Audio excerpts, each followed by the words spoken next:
Welcome another Tuesday in January 2025. I'm Jen Sylvester coming to you live from Plymouth, Massachusetts, where we talk about all things in the real estate market here. And today we got a little bit of more of a somber conversation about what's happening over on the East Coast, West Coast, over in LA, and particularly how that affects everything in the housing market from, home inventory and demand.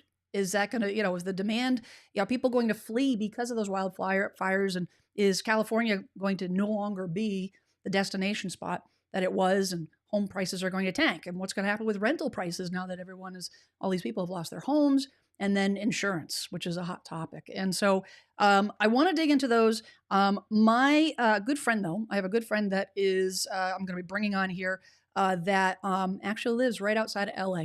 And so he's going to give us some insight. So I'm just going to bring him right on. My friend, Joe Porecca. How you doing, Joe? Hi. Hello, So I'm good. How are you? you're smiling, which is great. First and foremost, Yeah. you are how far outside of LA are you? Yeah. Um, So I am actually in LA County. So when you hear all the stuff on the news that talks about LA County, LA County, LA County, that is the region in which I live. That's the county in which I live. However, where I did luck out just a little bit is that I live on the very, very far eastern edge of LA County. In fact, I live in the last city that's actually still in LA County. If I go one more city over to the east, I then am in San Bernardino County. So, like I was saying earlier before when we were backstage, not really firsthand affected by the fires, but I am secondhand affected. I have yep. friends and family that have lost homes, that have lost all their possessions and belongings. So we are working with them to provide them whatever resources we can. In fact, we're going to have one of the victims of the fires is going to be staying here this weekend with their little dogs, and figure it's the least that we can do. So I'm in LA County. I am in the foothill region, but the most important thing probably is that I am actually still about 25 miles east of where the Eaton fire is burning, and not thankfully or luckily, but at least in my case, the fires are actually the winds are actually blowing the fire away from me. Oh So boy, we're good. there's really not a big risk in that fire coming this way and messing with me. But Yep. I live at the foothills, and we're going to have another red flag. We have red flag warning until Thursday. I So was going to say because we have been checking in with you during the week and last week and yeah, stuff, and you guys have go bags ready and we're all ready the to go. things. So Yeah, um, yeah, yeah, exactly. And if I'll just be kind of open with everyone.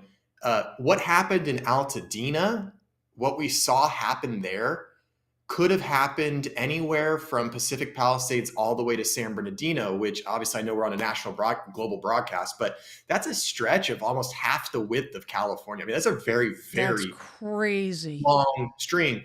And there's a lot of these houses sit at these foothills, like my community is, and it could have been any one of those communities. Luckily for us, the fire sparked 30 miles that way. But Yep. if it had sparked uh, in my area or east of my area, I,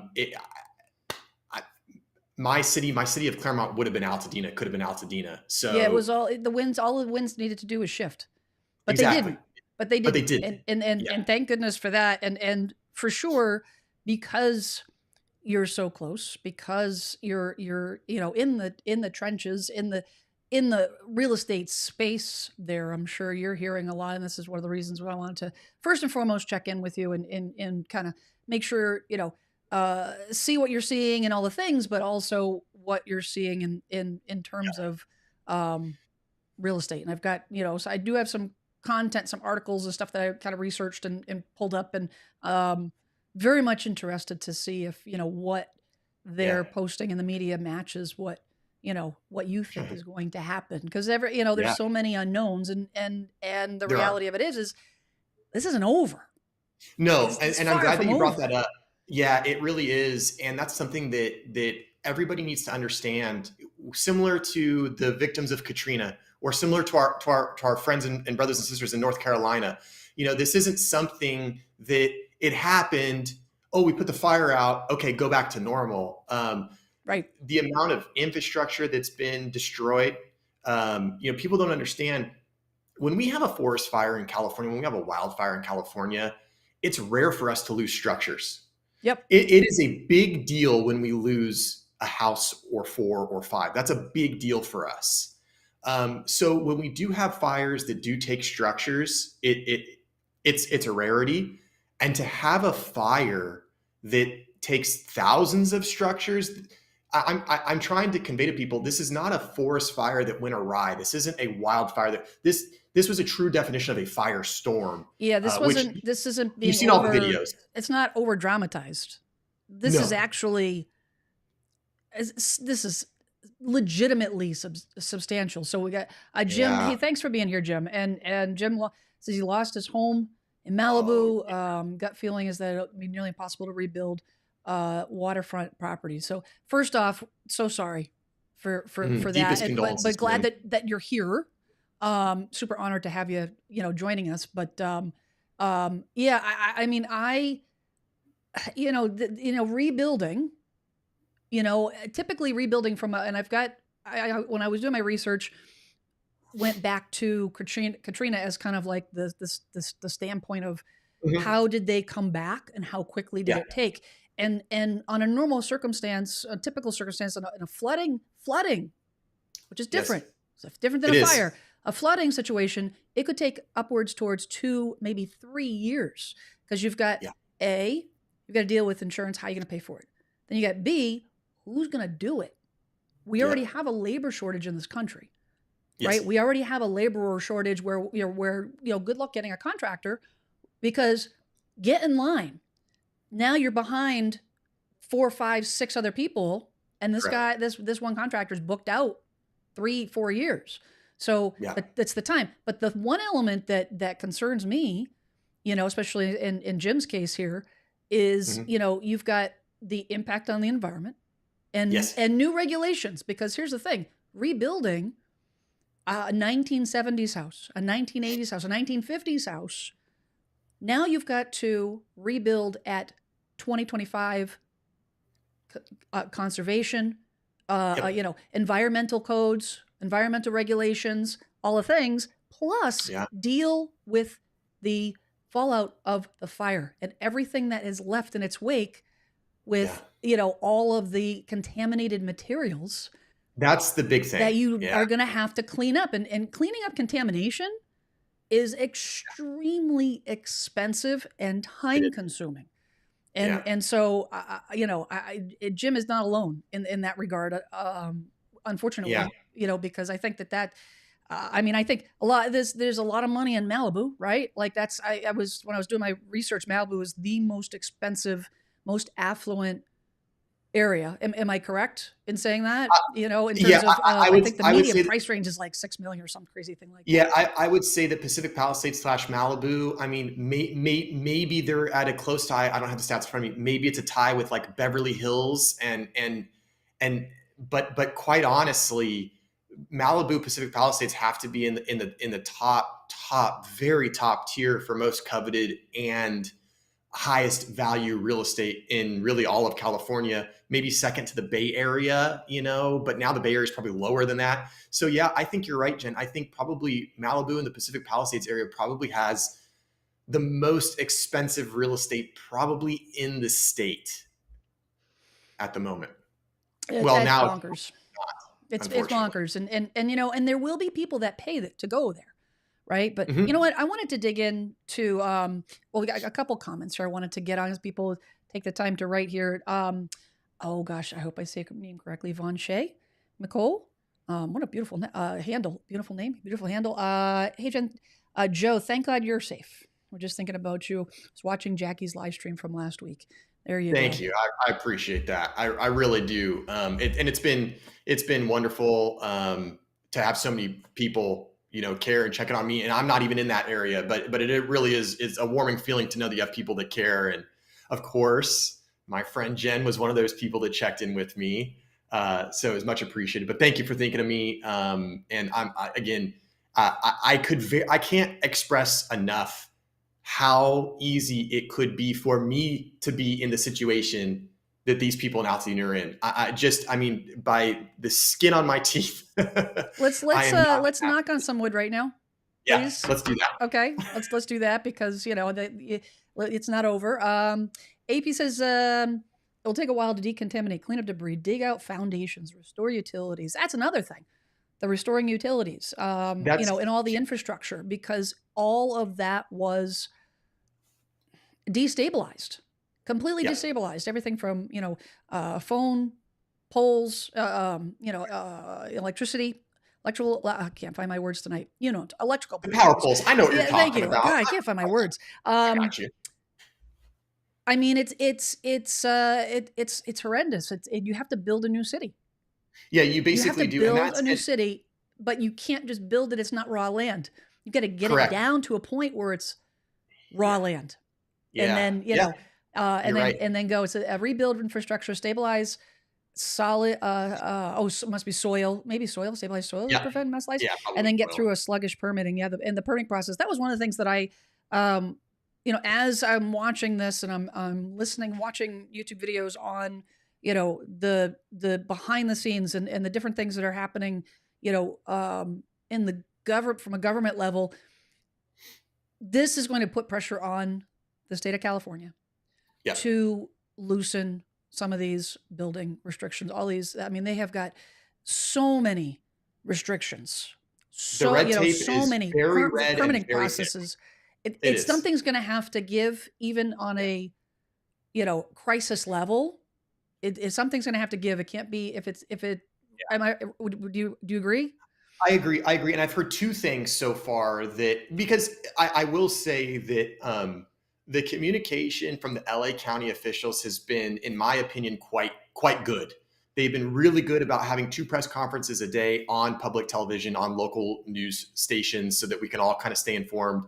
The couple things that I've heard that pertain to building, rebuilding, permitting. Number one, I know that there has already been a piece of legislation that's been drafted or is being discussed. It hasn't been voted on or anything like that. Obviously, this is all very new, only a week old. But there's already a piece of legislation being talked about that is going to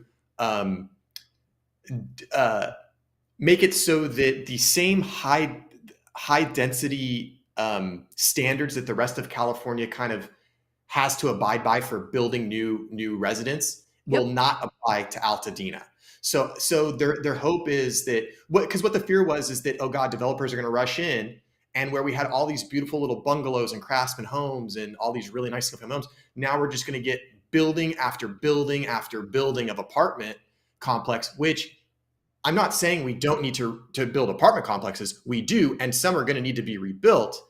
But the fear was that this town of Altadena was going to be significantly changed or altered in its feel or look because of the rebuild effort. So I know that was one thing that was discussed, is that they're not going to make it so you have to build high density. You have to fit all these units in. Right. They're going to try to match a similar density as to what was there. And I think that's smart, because I read an article earlier today that said that, opportunity, but there's always going to be, people are going to want to capitalize on opportunity. Builders are going to want to capitalize on an opportunity. Yes.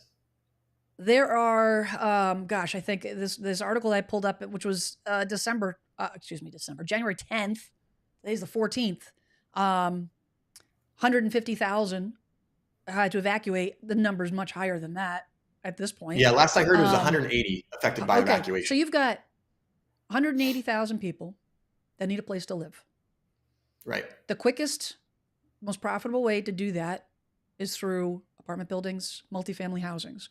Mm-hmm. The temptation is going to be there to say, turn a neighborhood into a row house apartment complex. Yep. And that will shift why people move there in the first place, and the charm and the draw and the quaintness and the community and the whole 9 yards. So I can see why, I live in a coastal town, right? I live in a coastal town, and I understand that dynamic. Being in Plymouth, a very historic town, And Yes. even with 65,000 people, the town, every time we have an election and it's put on the ballot to change our form of government to a mayor government, they say no. Well, it's going to stick to town meeting form of government because they want to preserve what we have. We don't want to grow too quickly, and we don't want to lose that character Yeah. of, America's hometown, right? And I can see that happening with some, with LA Yep. and, and along the shore. AP says uninsured and underinsured won't be able to rebuild. Others, specifically primary residents, may want to wait at least a few years to rebuild. Yeah, so you know what? I want to dig into some of this info because I have information on that actually, and I've got thoughts, and I'm sure you do as well, Joe. So Yeah. I want to I found this first article. So this is Marketplace. Again, it was on the 10th, but it kind of went into it. And again, interested to hear your thoughts on some of this, your viewpoint on this. But it goes into say, that more than 150,000 evacuate. We know that number's higher. Officials estimate over 10,000 buildings have burned. The number's been higher. It says the people displaced in the Los Angeles fires won't get to move back to their neighborhoods anytime soon. The real restriction is, as I was mentioned earlier, the real restriction on labor is just on labor and getting all that work done. This is Daryl Fairweather, chief economist at Redfin. She says that you can't scale up the number of contractors, the number of builders immediately. I think that's going to be the primary issue. And honestly, I think that issue alone, Joe, will push people out of the LA area entirely, and they may not, and they may not come back. They're going to go, they go to Nevada. They're going to go to Texas, and it's very possible. It's possible they'll go to other areas of California, perhaps. True. Yeah, but that is, I mean, even people that didn't lose their homes, they're like, so I'm like, thankfully, my wife's aunt lives in Altadena, somehow did not lose her home, one of the few homes that did not burn. And she was like, what am I going to do? Go back to my house, go back to my neighborhood and live in an area that looks like a nuclear bomb went off. I mean, that's what it looks like. I saw the photos. It looks like a bomb was dropped, and it's gone. Everything's gone. And so for her, it's like, well, I have a house and it's in fine condition, almost no damage somehow. And even she is uncertain if she is going to move back, or if so, when, and when she'll be able to. So, I mean, the whole landscape of that area, literally and figuratively, has just changed so drastically in the last week that it's not even just about, can we rebuild? Can we afford to rebuild? Do we have the labor to rebuild? It's, do we even want to rebuild? And it certainly is going to be very interesting to see who chooses to do what. Right. And that brings up a great point, because, if your aunt, say, were to move back home, now you have all of these, contaminated properties all around you. Yep. And okay, the fires subside and the healing process begins. Now you have bulldozers, trucks, clearing debris, stirring Constantly up all that contaminated junk into the air. And she's living there.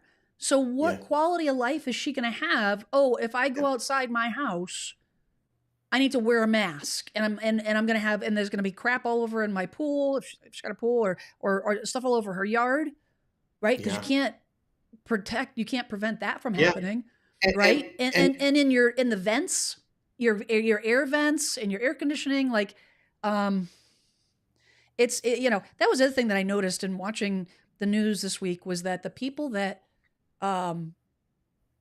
came back and saw their homes saved, initially it was tears of joy, and then it was tears of sadness. Because the reality of, okay, great, I'm saved, but my community's gone. All my friends, all my neighbors. That's one of the reasons why I live here is, and when you pay that kind of money, if you want to live in the middle of nowhere, go to the desert, go to the Midwest or whatnot. But you live there, pay that kind of money for a reason. And it's going to be the location and what's around you and the location you're buying. It's always location, location, location. Yes, you're you're So you're exactly right, and it's just so much of it has changed, and like you said about earlier, it's one thing with a flood. With a flood, you're not talking about nearly as much chemical contamination. A flood is not burning through electrical lines and electrical poles. There's just the infrastructure doesn't get quite as damaged, and all that's going to lead to such a, like you were saying, the cleanup and the duration of the cleanup, and how all that's going to affect the people that can live there. I mean, it's just an absolute mess, and I don't even know where one begins to start that well, process. I think the first thing you start with is placing people, right? Yeah, So and rentals is going to be, I think, before recovery on the home situation, before recovery there's got to be something done for people that are displaced, and displaced without anything, without, which if is they which is most people. rental, people that were renting that didn't have rental insurance, gone. People that living in their home who didn't have home insurance, gone. Yeah, It's yeah, that's the first thing, right? no, you're exactly right, and that's something too. That's another thing that I really want to make clear. The Palisades fire affected, like we were talking about, a very affluent area of Southern California.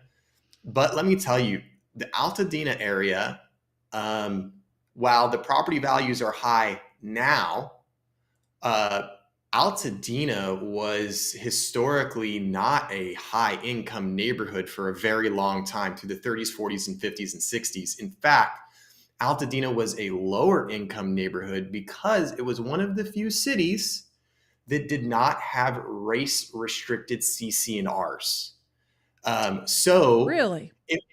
yes, in LA, as far back as even the 40s or 50s. So what that meant is that there is a higher concentration of African American owned real estate in the Altadena area, and a higher concentration of African American owned businesses in Altadena. Wow. And they're obviously gravely affected. And keep in mind, people in Altadena, um, they might have bought their house 20 years ago for $185,000, right? Right. These people were wealthy through the appreciation of Mm-hmm. their real estate.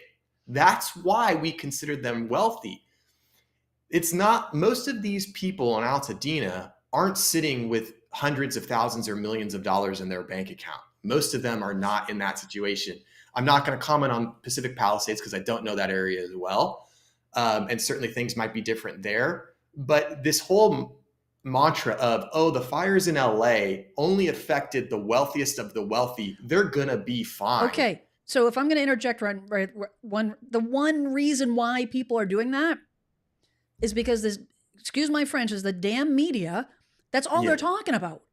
Yeah. Mel It's very Gibson frustrating. lost his house, and and all the things like It is. Steve Gutenberg, and all they're doing, Jennifer Gardner, and all, they're just highlighting celebrities. So what, that's the picture, they're painting.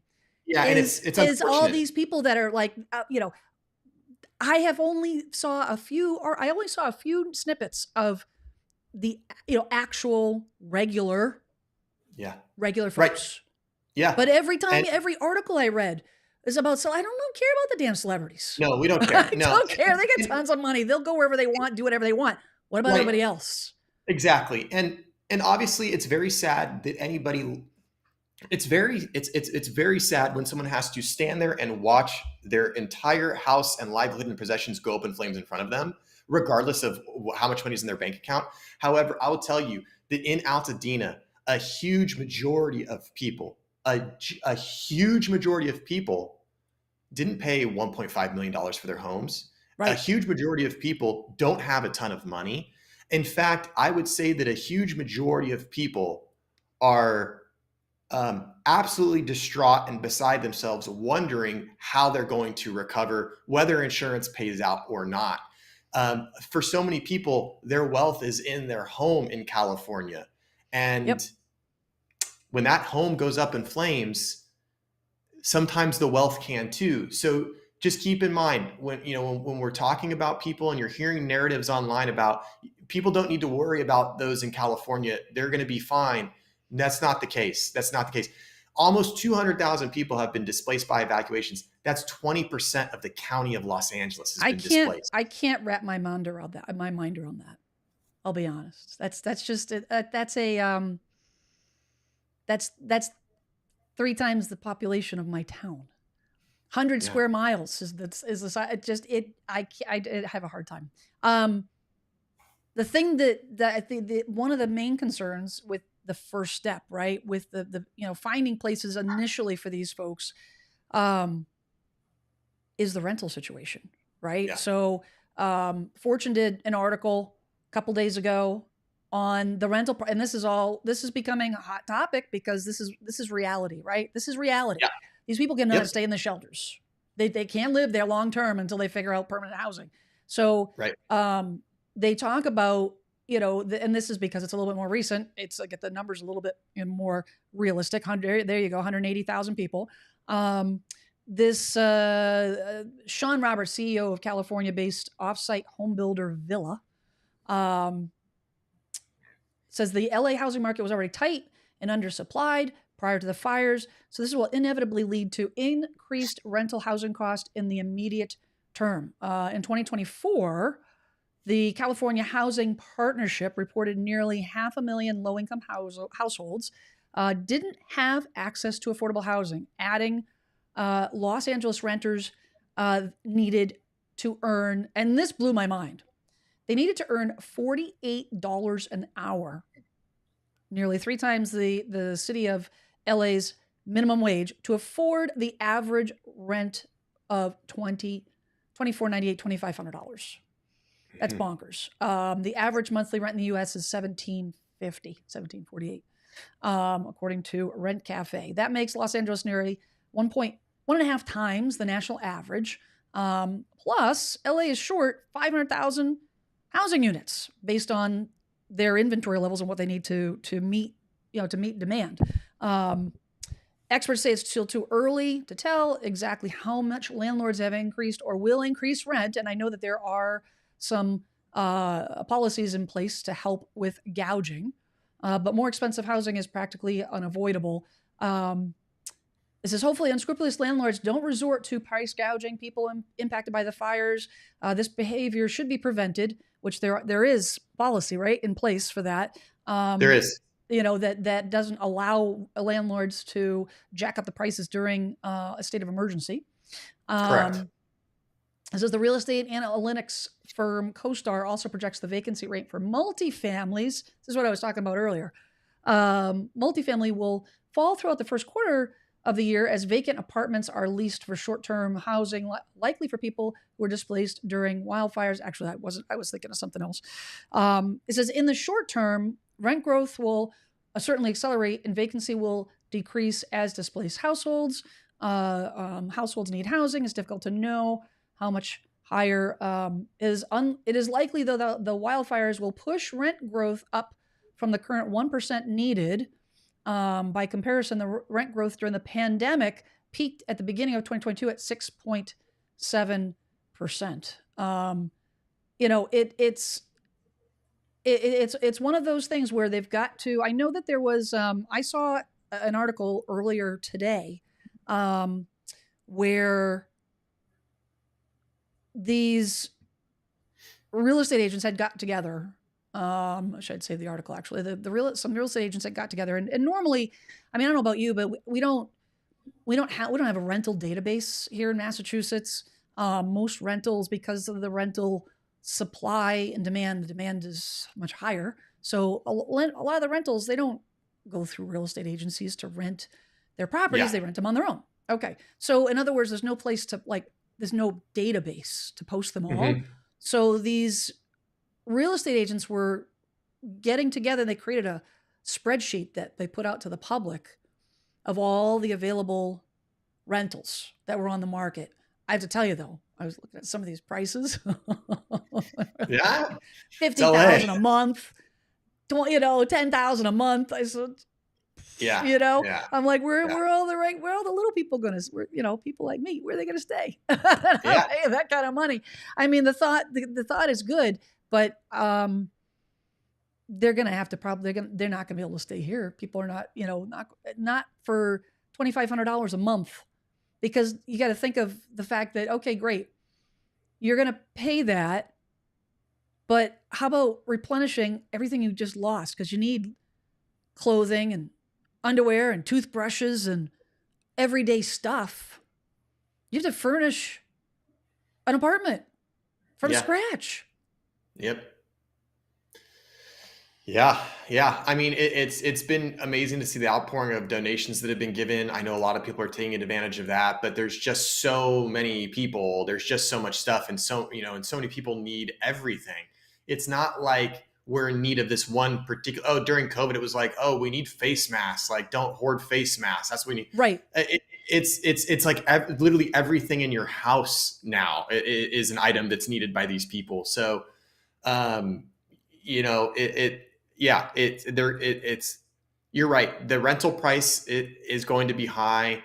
We do have an emergency order enacted right now, so that means that rent prices cannot go up 10% than what they were previously advertised for. So if you had a landlord that was advertising something on January 1st and they were advertising it for $2,000 a month, and then on January 12th they started advertising it for $8,000 a month, they're going to get in trouble. And I did see, this is the one time in my life that I've actually been pleased with Zillow. Zillow made an announcement that said, if we see we have implemented a new algorithm. If we see anyone that we suspect of price gouging, your listing will be removed from our website. So they're going to police it. They're going to police it. Basically what they're looking for is just the scenario that I outlined. They're looking for properties that were already listed where whoever's in control, whether that's the real estate agent or the property manager or the owner, Yep. where they went back and said, oh, instead of 2,000, I'm going to charge 6,000. That's Zillow's going to wipe them from their platform, which is also Trulia as well. So I thought that was a particularly good sign that will hopefully maybe alleviate some of the price gouging issues that we could potentially be facing in some of these areas for rents. With the rental situation in California as a whole, right? Mm-hmm. And the deficiency in inventory. Yeah. Where are these folks going to go? Like, from your standpoint, are there neighboring states? Bubba Land is just commented, I wonder if some Californians will move to Mexico, at least temporarily. Are there, the neighboring states along the East Coast to California, are there areas where they could go, where people can go that have available rental? Or do you think that I saw an article about ADUs, a little bit more leniency with people renting out their ADUs. So, are ADUs common? Do a lot of people have ADUs for rent? I mean, I guess I'm just trying to figure out, where are these rentals going to come from? Yeah, good question. Yeah, very good question. So I'll tackle the ADU one first because it's a little bit easier. ADUs are, I don't want to say not common, but they're not uncommon either. Just to clarify for those watching, ADUs is accessory dwelling unit. So it's a freestanding unit, almost like, think about, I'm going to say a she shed, not a he shed, but a she shed, because I think that's cooler. But it's basically a little house, right? It's a little tiny modular home, and they come in. It's like, you take a shed, but you can insulate it, and you can make it into an office. Our friend Christina Smallhorn has an ADU in her backyard. That's her studio. It's insulated. It's got air conditioning, all the things. Some people turn them into apartments, and have, run water out there and put their adult child or whatever, or make it into an in-law apartment. So, but it's a freestanding dwelling that a lot of towns have regulations that say you can't, because it's basically adding another house on your Yep. property if you start adding, septic and, or a way to deal with toilets, all the things. Yep. So that's what an ADU is. So, Yeah. continue. Yeah. So an 80 so ADUs or back houses or guest houses or granny flats or whatever label you want to put on What'd them, you say? we'll call Granny them ADUs. flats? Yeah, we Gran- call them granny flats out I here. haven't heard that. That's Yeah. cool. That's interesting. So whatever word you want to put on it. ADUs are typically found in either older areas of a city or much newer areas of a city. And when I say newer, I mean Okay. less than 5 years old, when kind of the ADU trend kind of started to take off a little bit, and they made legislation. They passed some legislation here in California that said, we have a housing shortage. We need more units. If you're thinking about building an ADU, we're making it easier on you. So we're going to get rid of some of this red tape, some of the setbacks, some of those things. So in my town at Claremont, there is an older portion of Claremont called the Village.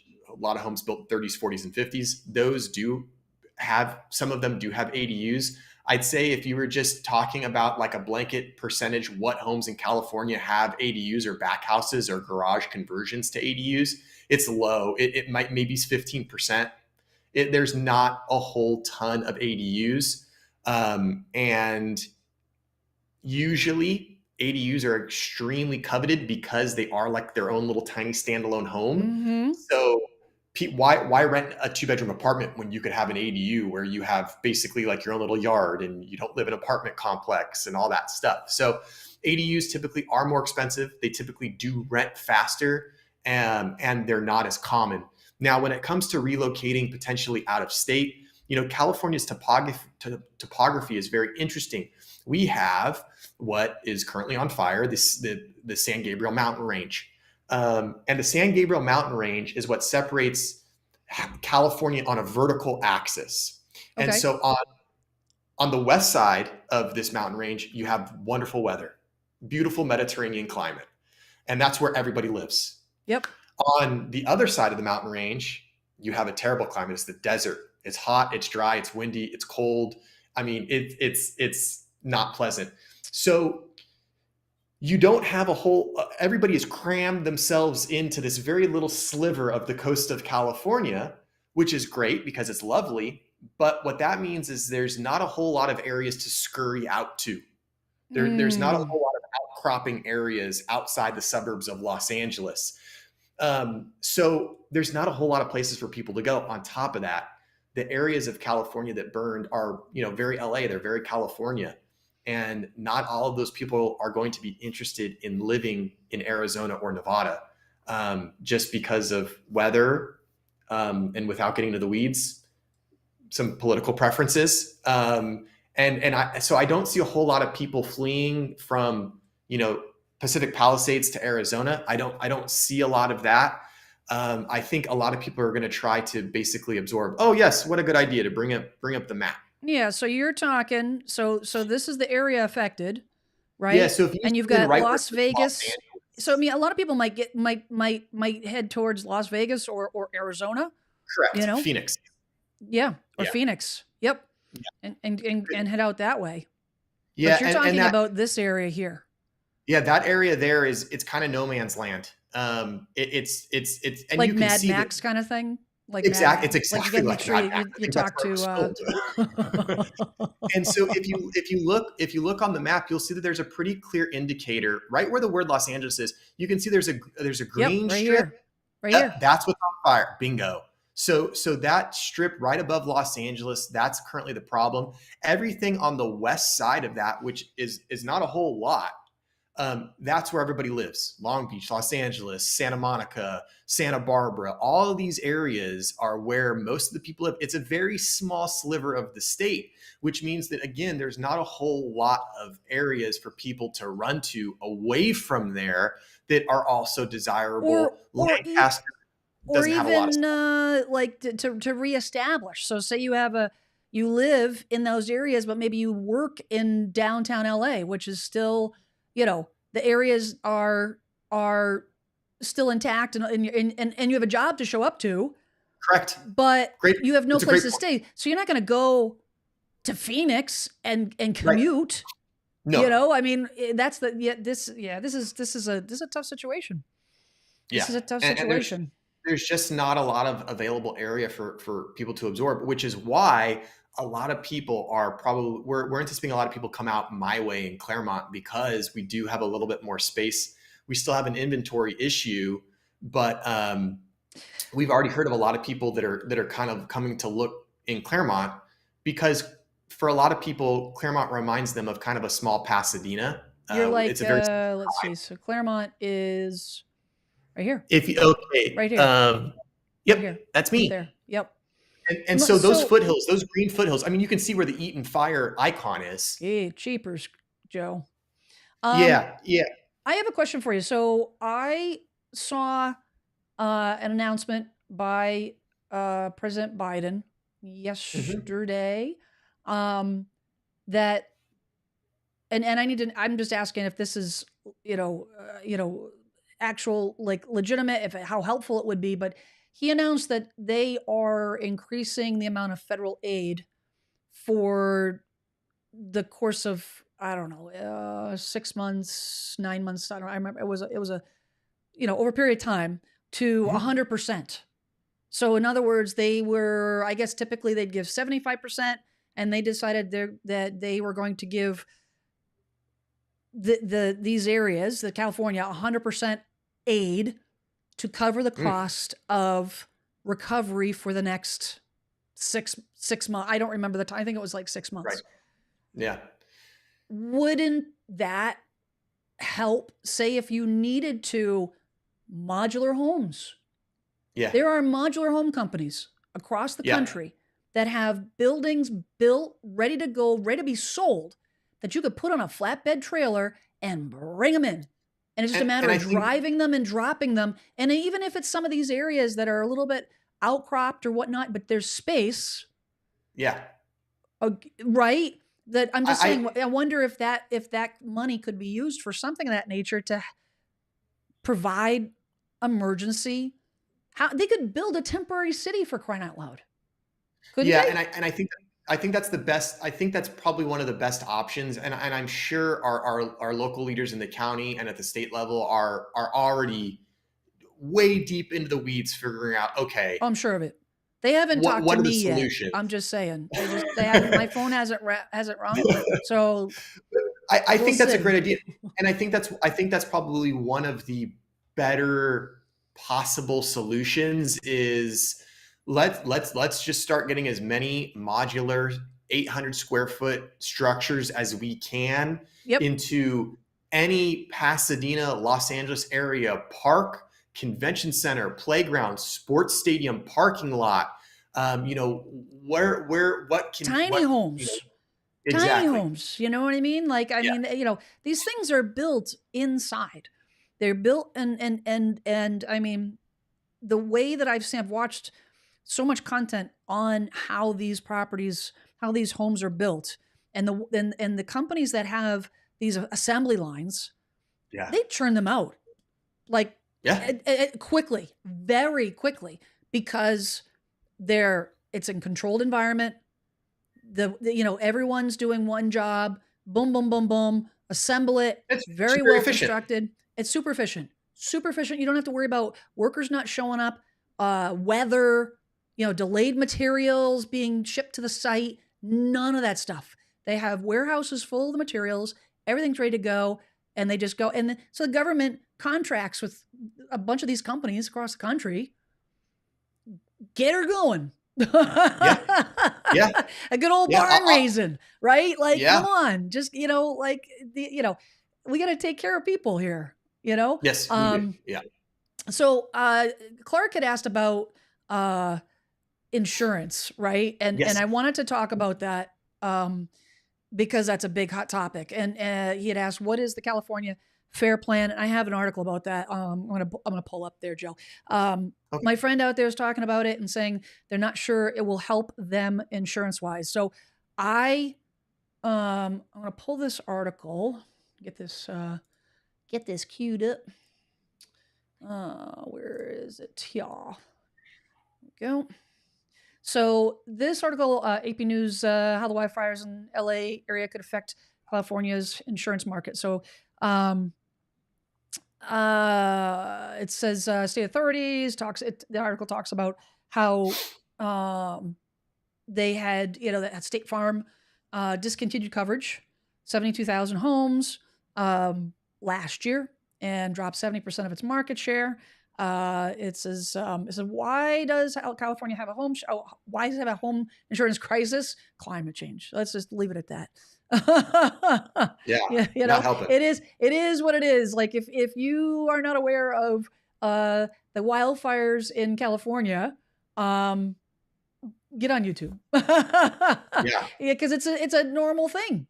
It's a normal thing that if you're living in these regions that you're dealing with this, and that's why these insurance companies are pulling the plug because it keeps happening.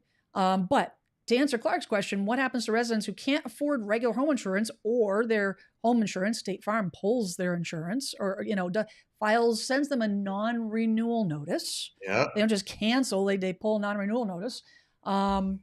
It says the California homeowners in wildfire-prone areas either go without insurance or join the FAIR plan, Fair Access to Insurance Requirements Plan, which is the state created as a last resort for homeowners who couldn't find insurance. It's last resort because the coverage is far less than you're going to get in private coverage. We have that. We have the Massachusetts FAIR plan for areas along the coastline that I was gonna say, probably coastal areas. Yeah, all the coastal areas. We have quite a few that insurance companies that won't insure because of flood issues, and so that they have that FAIR plan to fall back on. But it's not. You're not getting a bargain. No. It's an emergency. So it says many people purchase the FAIR plan to satisfy their mortgage requirements, and that's good. Good to mention that the only time you're required to have insurance, home insurance, is when you have a mortgage. If you don't have a mortgage, you own your home free and clear, there is no requirement to have a home insurance policy, right? It says, but the policies only covered basic property damage and carry a $3 million limit. Given the value of the real estate involved in the limited coverage, FAIR plan policyholders who lost their homes in this week's fires may struggle to be made whole. That's what Clark's talking about. Like what are they going to cover? The policies can be very bare bones, with some options only covering the actual cash value of what was lost rather than the true replacement costs, says Amy Bach, executive director of the Consumer Advocacy Group, United Policyholders.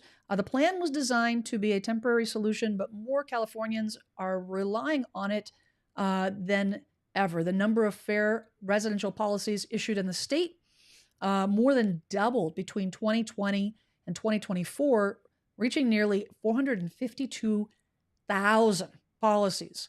The policies sold to FAIR customers primarily fund the plan, and this is where it gets a little tricky, Joe.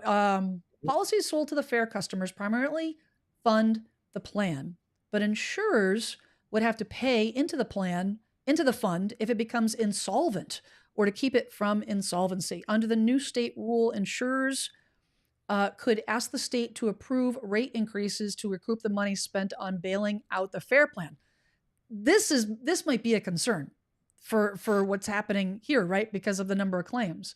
Right. FAIR plan spokesperson Hillary McLean said that it would take years to tally total losses from the LA fires. While it's too soon for reliable loss estimates, the FAIR plan anticipates being able to pay out claims from the wildfires. We are aware of misinformation being posted online regarding the FAIR plan's ability to pay claims. The FAIR plan has payment mechanisms in place regarding reinsurance to ensure all covered claims. The plan has roughly $700 million in cash on hand, and about $2.5 billion in reinsurance, according to testimony given to California lawmakers last year. There's a lot of money. Yeah. There's a lot of money. I know there's always misinformation out there about the FAIR plan running out of cash. It says the mean home value in Pacific Palisades and surrounding areas hover around $3.3 million. And she says that, but the claims from the fires will be significant, but this is not enough to put the industry out of business or the fair plan out of business. It says on Thursday, state lawmakers introduced a bill that would give the fair plan the ability to seek catastrophic bonds if it faces liquidity challenges. So I actually wanted to add to that, because if you're not on a fair plan, Joe, and Mm-hmm. you have a regular, you still have insurance, maybe that's on the verge of canceling. Mm-hmm. I stumbled on this TikTok this is the California. This was a couple days ago. California. Have you seen this? Yes. Okay, I'm not surprised. I assumed you did. California Insurance Commissioner Ricardo Laura has issued a. Well, I'll just play it for you.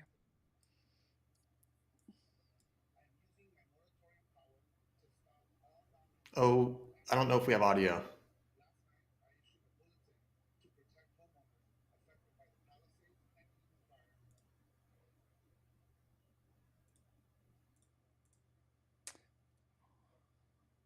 Uh,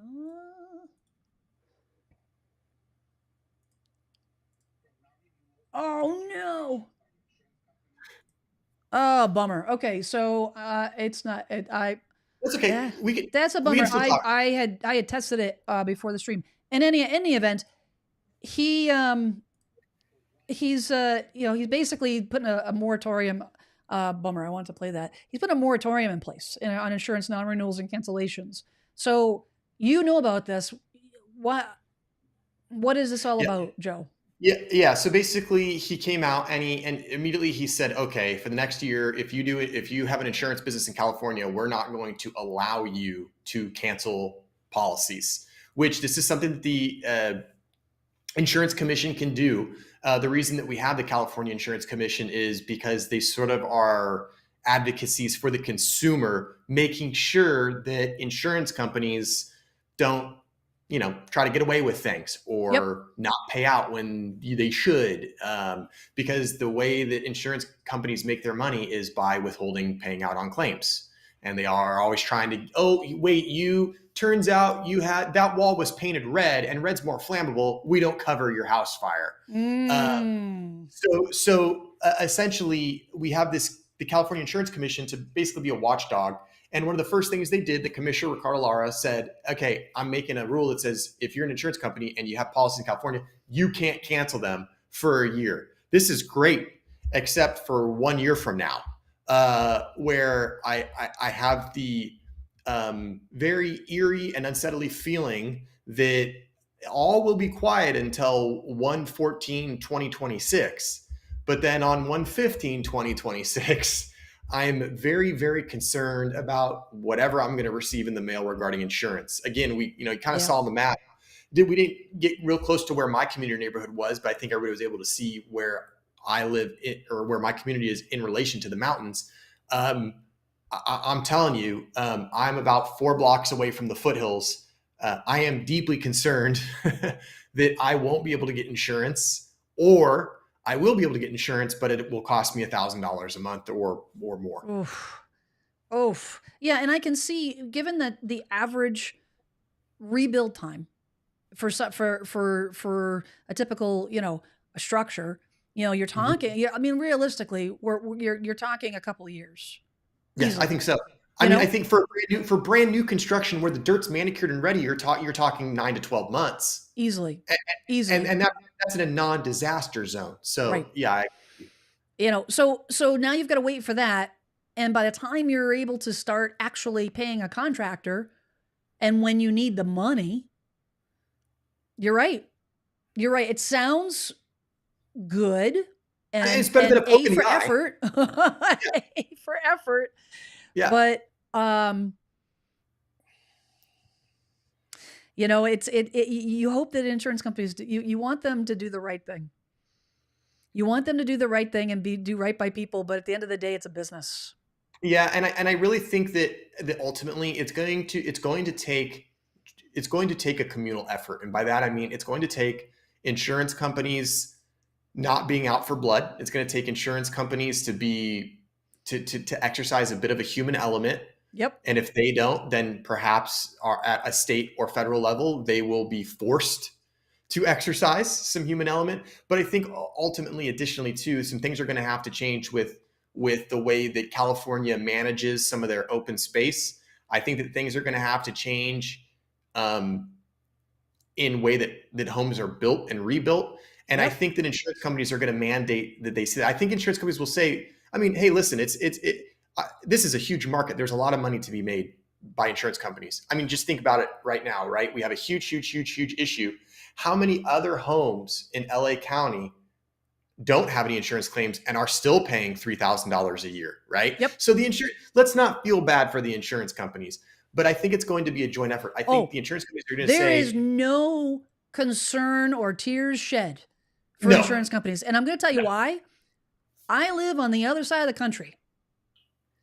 I can guarantee without a shadow of a doubt, Joe, when my insurance renewal comes next year, my policy will be more expensive because of LA fires. Yes. Yep. That's the way it works. That's the way it works. The entire country. So the reality of it is this is not an LA specific. Yes, the people that are there that lost their homes, that are displaced. I mean, they're physically feeling it, but the rest of the country is going to feel it in their wallet.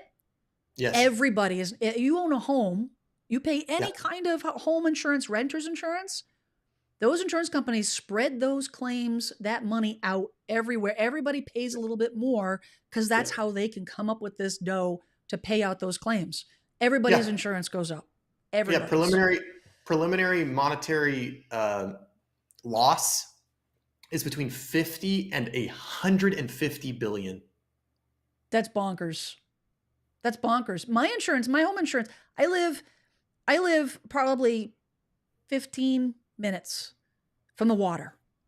Okay, the chances of me getting flooded are like, we'd have to have a massive tsunami. Okay, epic tsunami to wipe out the entire east coast of the town before it gets to me. Okay, why did my insurance go up 20%? I got my well, not only that, they wanted to non-renew me. I'm like, what? I have like a perfect, and because they're not making enough money. AP says, my community in Colorado had a major wildfire a few years ago, and our premium skyrocketed. Some properties have a difficult time to get coverage. I feel like, Joe, we're on the precipice of a national crisis when it comes to insurance. This has been I feel like I've talked a lot about this ad nauseum this year, and it's not just home insurance. It's not just renter's insurance. It's auto insurance, health insurance. Mm-hmm. Maybe it's time to deprivatize insurance. Yeah. We're going to have to see what happens. The whole concept of the business end of it. I don't know. Because that goes against what our country stands for and the capitalism aspect. And now if you allow the federal government to step in, now that changes everything. It does. I agree. It changes everything. The same internal struggles, right? I think to myself, well, okay, so let's just say we're on the hook for 100 billion with all this stuff, right? Yep. It's a ton of money. It's a ton. Can't fathom that much money. All the corporations that have ever sold any products in California for a profit, all the corporations that rely on the people of California to buy their goods and spend their money, it's like, help us help you. If you help us rebuild, we can get back to spending money quicker and buying your product quicker. So it would almost behoove some of these companies to say, hey, you know what? If we can contribute X, Y, or Z, but then at the same time, it's like, how are you going to tell those companies what they have to spend their money on? Like, that's their money. They earned it fair and square, and they shouldn't have to be relegated to providing for a community for other. So you have those struggles about, the right thing to do versus what we can actually do. It's just hard. In a perfect world, I would love to see some of these I would love to see Meta say, we're just going to flat out donate $1 billion. We're just going to do it. We're just going to, Right. here Well, you they go. kind of do that anyway. They're all these tech companies are so prolific. I was listening to a podcast about this earlier this week. There's tons of money being donated, all the time to good causes and all the things. Maybe they need to fund. Let's just call it. Let's call it. It's L.A. You have the entertainment capital right there. You take all of those people that are displaced that work as support and bringing the coffee and sweeping the floors and all the folks that work in the production and forget about the actors, forget about the producers, forget about the people that make the stupid money. Right. We're talking about Yes. regular The workers. The majority of the people that work in those studios are just regular peoples, right? They're making regular jobs. They're not gonna be able to do it. They're not gonna be able to get there because there's nowhere for them to. What are they gonna do? They're gonna drive 4 hours to work every day. They're going to have to end up living on the TV set of their favorite sitcom. They're going to be living in the living room of the set of the TV show that they. I think it's like and yes, it's easy for me to say this because I'm not making $1 million a year. It's easy for me to spend somebody else's money. Right. That's the point I was making. I'm not devaluing the hard work that folks in the entertainment industry that they commit to and that they spend hours and 23 hours a day and all the things. I am not. It's hard. It's tough. It's any job, right? It's like professional athletes and all the things. However, Joe, you got to read, like, when is enough? Like, are you serious? You do that much more work and bring that much more value, and that are you really worth making $1 million an episode or 250,000 an episode? You make the amount, a really good paying job you're making in one episode, for an entire year. So I think they need to open their wallets, and I think they need to provide support.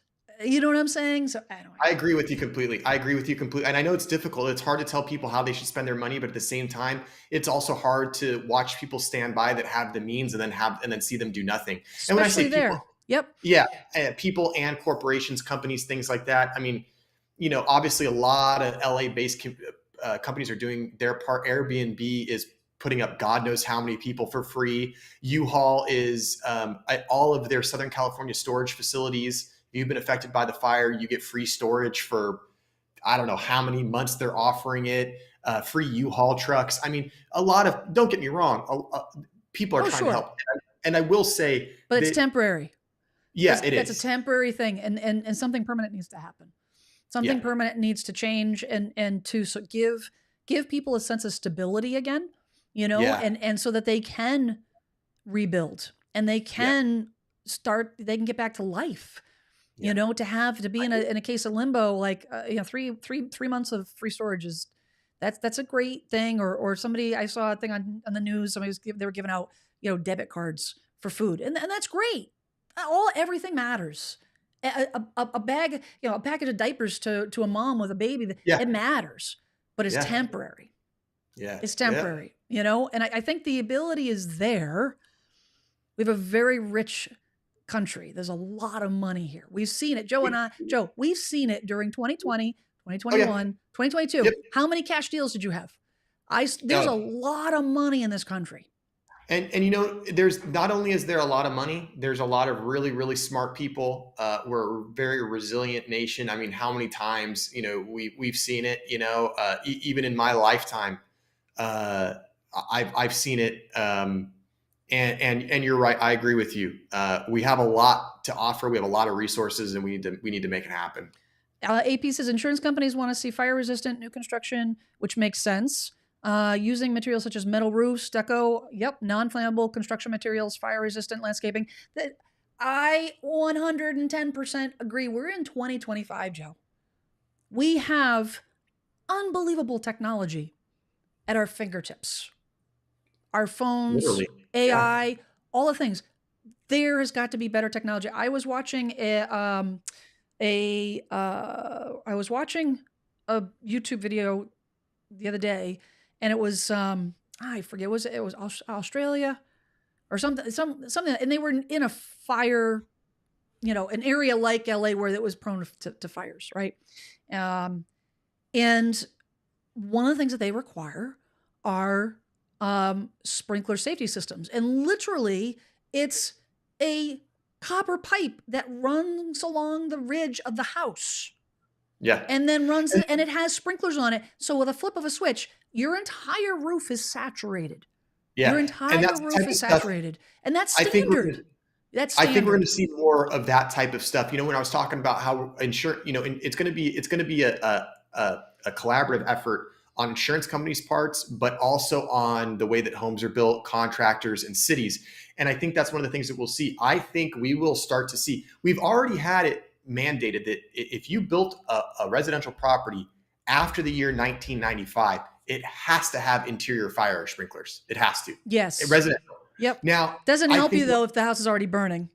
And that's why I think what we're going to see is we're going to see the implication of two separate things. I think, and this is just conjecture, I think we're going to see the implementation of fire defense sprinklers for landscape and exterior. Yep. I think we're going to see it not only in yards, but also on houses. Yep. And I think the other thing that we're going to see is I think we are going to start to see attic fire suppression systems. And if I was the inventing type, if I was the type that wanted to try to hit the next big thing, I would absolutely be working on that. And when I say attic fire suppression, I'm not talking about sprinklers for your attic because then the water ruins your house. I'm talking about like fire suppression that like they have on race cars, space aircrafts, where it's like a foam. It's almost like a fire extinguisher where it's not water. It's a powdered chemical that could be released, because a lot of the homes were lost because sparks got up in the eaves, went into the attic, and then firefighters openly said, if we see that there's fire in the attic of your home, we're not even going to try to fight it. Yeah, it's gonna go too quick. You know what they could do is fire suppressant material on the exterior, having containers that you mount to the side of your house that can be triggered with a safety switch. You got a lock or whatever. The container breaks, whatever. Say break glass when emergency, during emergency, the breaks, and then the fire retardant spray goes down the house. And that was the thing, that the common thread with some of these folks that I was watching. They said that this one guy said he turned his sprinkler. He had sprinklers on the roof. Turned the sprinklers on. He sprayed fire retardant material around his house, and he left. And he came home, and his house was still there. I mean, this is not really like putting like those little like, I'm talking about those. They're cheap. Yeah, they're cheap, and you could get copper or some other type of material. You can do PEX. You can do whatever. You're not talking thousands, tens of thousands of dollars as a system to put on the exterior. It's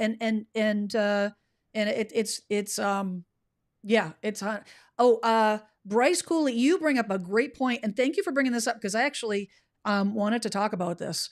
Imagine having a mortgage right now for a house that burned down in the Pacific Palisades. The bills are still due, even though the house is no longer there. It's horrifying.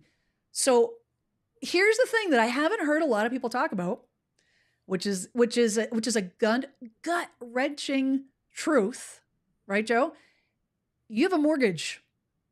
You have an agreement with that mortgage. There is nothing in that mortgage agreement that says if your house burns down, you don't have to pay it.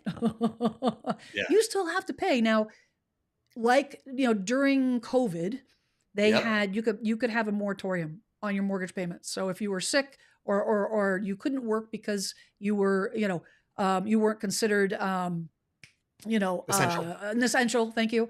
And so that is something that's outside your control. They put a moratorium, so they couldn't foreclose. They basically press the pause button on your mortgage payments and without penalty. However, interest still accrues. Yeah. Interest still Yeah. accrues, and you still And have, you still have to pay. And yes, mortgage companies require insurance policies. So hopefully, if you don't want to stay, the insurance policy will pay off the mortgage and you're done. yeah. But if you're looking to rebuild and all the things, like, you still got to pay that mortgage company. I mean, I Yeah. don't know, Joe. If it was substantial, I mean, you wreck your credit for 10 years. You pay, you lose, you don't pay the mortgage. You go into foreclosure. The foreclosures, 7 years Mhm. is you're in the doghouse for 7 years on your credit. If you get foreclosed on, Mhm. um, I I don't know. think Some people might have no choice. yeah, I don't know. I think what we could see, and again, there's just still so much in limbo, and this is what we like to do when we say we. I just mean people in general. People love to see something happen and then pontificate about all the things that could or could, and we just don't know. This is such a huge event. We just don't know how it's all going to shake down. I would not be surprised if there is a uh, piece of legislation that's enacted that will pause not only your mortgage payments but also accruing interest for those people affected by fires.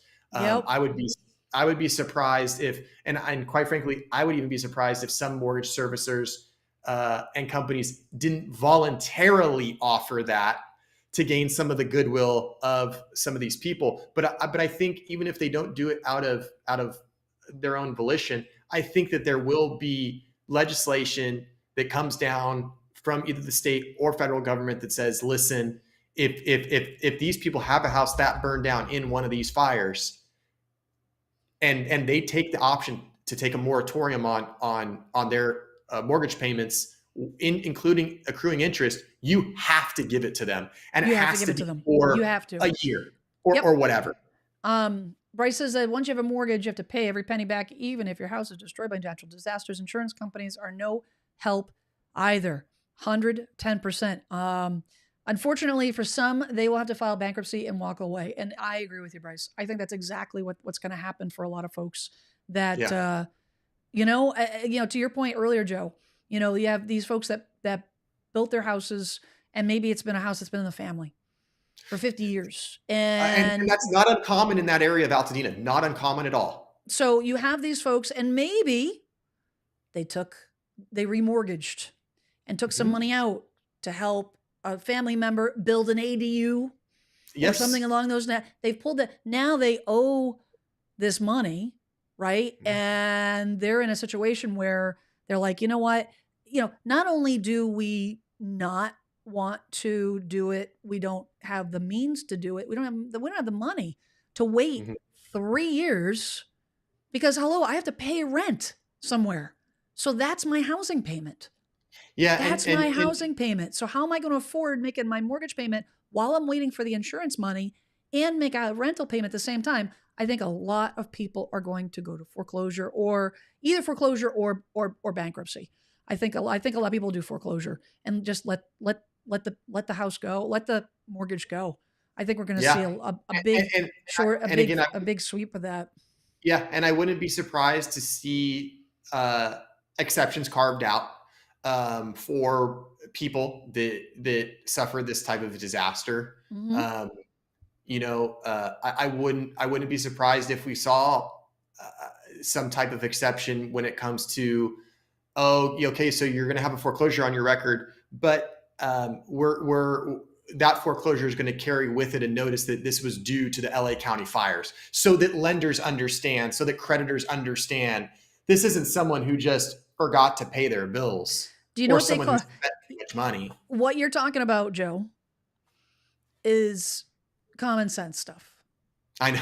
And you and I and everybody on this live stream I knows know. that common sense ain't so common.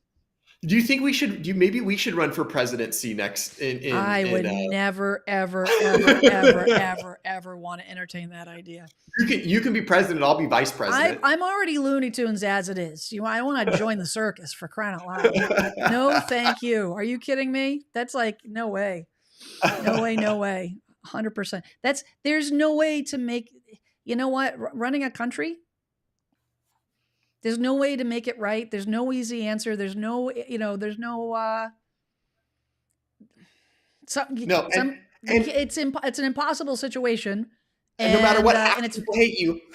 well, yeah, it's just, and it's very like, it's very, yeah, anyways, we'll leave it at that. Amy says if they own the property free and clear, that to continue paying property taxes. Yes, yes, yes. And actually, Joe, I saw something from the, from California governor, one of the governors, yeah, someone, I don't remember now. My brain's a little Swiss cheese. They were talking about giving breaks on taxes and allowing people to rebuild without Yes, increased taxes. So you have a house that's built in 1950. right. Now you rebuild that house to today's standard, which includes all the things you were just talking about, all the new fire retardants requirements and everything else. That house is now technically has a Yeah, property value of $200,000 or $300,000 more than the property that was 1958. correct. And what they're saying, correct me if I'm wrong, No, you're right. okay, that you can rebuild the property up to 120%. So they're going to give Yes, you the ability to rebuild the property plus an additional 20% if you want to put added on things, or you want to put a sunroom on, or you want to whatever, right. and without penalty. Is that accurate? Yes, that's the same thing that I've heard. I don't know if that policy has been finalized. I will be very surprised if it doesn't get finalized. I think that it will. I think that it's extremely appropriate. I think it's very reasonable. But that's the same thing I've heard. The other thought that I had was, okay, so now, let's say someone has an oceanfront lot in Malibu, Yep. and like our friend earlier, Jim, Yep. and now his property, unfortunately, was a victim of the fires, and so now he's got a blank. He's got a vacant lot, right? Yep. Well, we know that a vacant lot is worth considerably less than a home that has a beautiful $5 million home on it. Yep. So I wonder if people are going to try to say, "Hey, county, you need to reassess my property because it's not assessed fairly," which it's not. An abatement Uh, is what you're talking about. An abatement during the time, from the yep. time that the house is burned down to the time you rebuild, there should Yeah. be an abatement because there's no structure to be taxed on. How can I be taxed on rubble and dirt? Like what is how? And if you are going to tax me on this, I want to be taxed on the value of this, not the value of what it was or Can what you it used. imagine? I like to be optimistic. I want to be optimistic, and I want to give people the benefit of the doubt. But there are going to be security measures to protect those that. I mean, there's going to be people that will commit fraud with this, and Oh, just for because sure. you call it in, they're going to want to send someone out to verify that. Yep, your house is no longer standing, Yeah. You're and going to have documentation and police reports and orders from pictures, all the things, everything. and that is going to be. So it's probably going to be something where is not going to happen overnight. No, This is going to be a mess for a couple years. this This is is going going to to be be a us for a mess for a long time. couple Yeah. years because you have these departments, these local departments that are going to have to go out. The assessors are, yep, verify that your neighbor's house is standing, but your house is indeed burned to the ground. And Yeah. yep, oh, I can see all the other houses. So yep, it's in that fired area that was documented. Okay, great, you get the check mark. But until that happens, when you're talking thousands of structures, oh boy. Oh boy, oh boy, oh boy. David says, I wonder if we will have to have some sort of program for fire insurance like they have for flood insurance. Would have some sort of program for fire insurance that they have so are you talking like a what are you talking about there, David? Like a Maybe some type, like you're talking like fair plan? We talked a little bit about that earlier. yeah, Is or it some type maybe? of federally subsidized form of insurance. I mean, we have the Fair Plan, which is basically a state Yep. subsidized I'll let version you thereof. rewind the live stream, David. um, let's see here. Bryce says, I think a lot of people are losing confidence in these home insurance companies, and the help is not always there when you need it. Most of the policies were canceled a week ago. Yeah, it's Yeah. It's something's going to change, and I don't know what it is. I don't know what it is. Um, I have no words. Yeah, it's one of those situations. It really is. Do you think, do you ever think they will ever even allow some of these beach homes to even be rebuilt? Um, Time will tell. It depends on, and we were kind of alluding that earlier in terms of like the impact on the environment, because these homes are so close to uh, environmentally protected areas. There's going to be, I'm sure, I am sure that, I mean, where there's a will, there's a way. Where there's money, there's a way. So they may Yes. say you can rebuild if you do X, Y, Z. We have that here in Plymouth, where it's, you can rebuild if the house gets destroyed from a nor'easter, and it's on, we have a couple areas where we have properties right on the beach, right on the, like, literally on the sand. And some of them are old 1940s cottages, Hmm. and they get destroyed. And the town says, okay, we're going to allow you to rebuild, but Yeah. it needs pylons, it needs this, it needs that, and da-da-da, and it costs you an arm and a leg. And if you've got the money, Yeah. it's all going to come down to money. Yep. I think, I think, David, people do what they need to do, what they want to do. It's all going to come down to money. yeah, I think the short answer to David's question is, yeah, I think those homes will be rebuilt. Do I think we'll see them rebuilt soon? No, I think those ones will take longer. But at the end of the day, it's beachfront real estate in California. Is short of a city or county order that says no one can build anything on this lot. If that doesn't exist, if there's no ordinance in place, somebody at some point is going to buy that lot, is going to develop that lot, is going to build something on that lot. It's it's just too perfect. It's just it's too gorgeous I to feel not. like I read an article at some point in time this past year that talked about, and maybe my again, Swiss cheese, so I could be mistaken, but I feel We're like I coming up read on an your dinner article. time. What's that? I said, yeah, we're coming up on your dinner time, aren't we? I know. And, East Coast, it's almost dinner time, bedtime. I'm old. No, I want to say that I read an article about, like, the last lot or sold, or the last new home was built, or some sort of like finite end to new construction on in Malibu or something like that. And maybe Surprise me. I'm speaking out, maybe I'm thinking of something else, but I feel like there isn't, like, they're not making any, not making any more land. No, So, no. it's at a premium, which means all those people that ever wanted to live there, and Yeah, like, Jim's like, you know what? I'm out. I'll take my money and I'm out. Great. yep, How many people are going to be backed up, piled up? Me. right. I want that. I'll give you whatever amount Yeah. of money you want. Yeah, people with money, they'll say, that's fine. I'll build a concrete house. I don't care. Sure. Yep. I just want to be there. Oh man, what a conversation. I was going to take a look.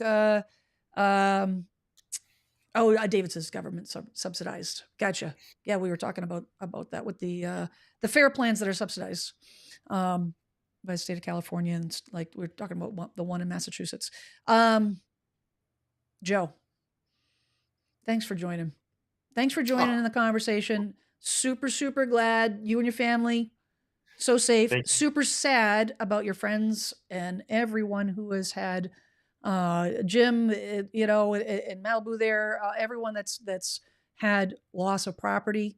If you Yeah. know someone that has if you've lost a loved one, loss of life, I mean, lost pets. Oh God, some of the um, hardest stories. Some of the yeah, hardest. it's just I appreciate, though, you coming on and talking about this stuff from being, being right there, like knowing Yeah. what's what and what you're seeing and all the things, and and we're just Well, gonna I'm gonna keep my fingers crossed and all the things thank for you. you in the coming Well, month of, because the winds, I heard, are picking up again the next yep, couple days.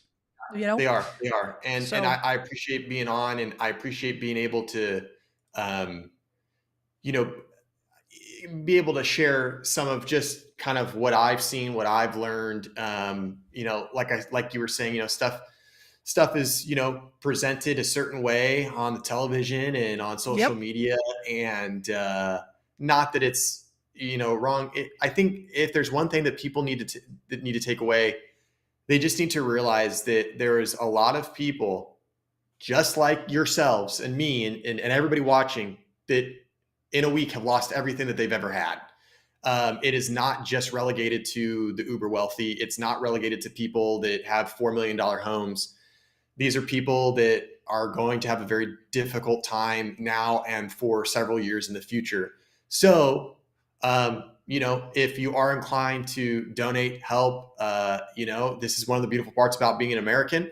This is one Yep. of the beautiful parts about living in America, is that we have a notorious amount of resilience, and we don't like losing, whether that's sports or to natural disaster. So if you can help in any way, please do. If anybody in the chat wants to help or donate and you don't know how, just send me an email. I've got all the resources, and I promise I'm not interested in taking your money. If you want to help and you want to do something, but you don't know what to do, contact me, DM me, message me, text me.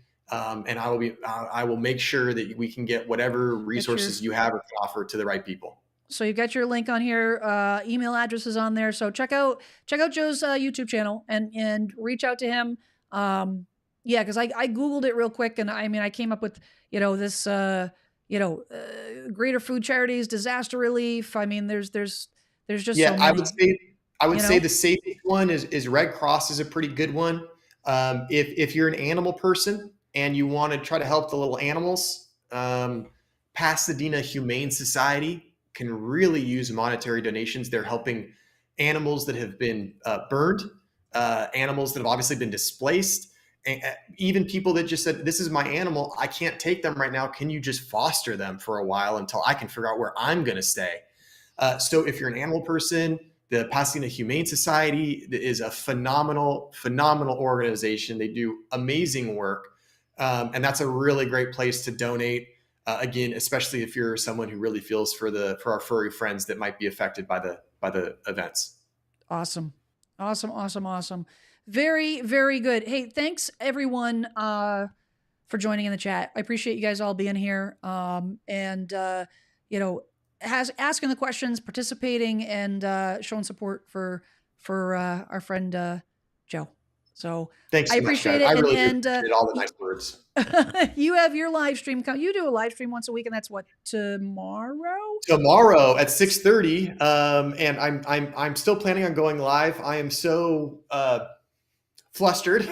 Yeah, I can imagine. But I'm sure you'll be doing some updates. So if anybody wants to check in out, see how Joe's doing and all the things, you jump on his live stream tomorrow and say hello. So hey, thanks again, Joe. I really appreciate it, and glad you're here. Glad you're safe and all the things. Everybody have a great week. Stay safe. If you're in those areas, please stay safe. And the rest of us, hey, let's try to help everybody else. And you know what? Look out for your neighbor. Be kind. Be patient with each other. There's a lot of people hurting. And if somebody gives you the high sign as you're driving down the highway, you know what I'm saying? You know what I'm talking about? Like, it's not a big deal. It's not a big deal compared to what else is going on, So gotta let it just roll. Gotta be like, think California, just let it roll. Just think California. Get that California state of mind. Everybody have a great week. We'll see you next week, next Tuesday, 6 p.m. sharp. Bye, everyone. Bye, everybody.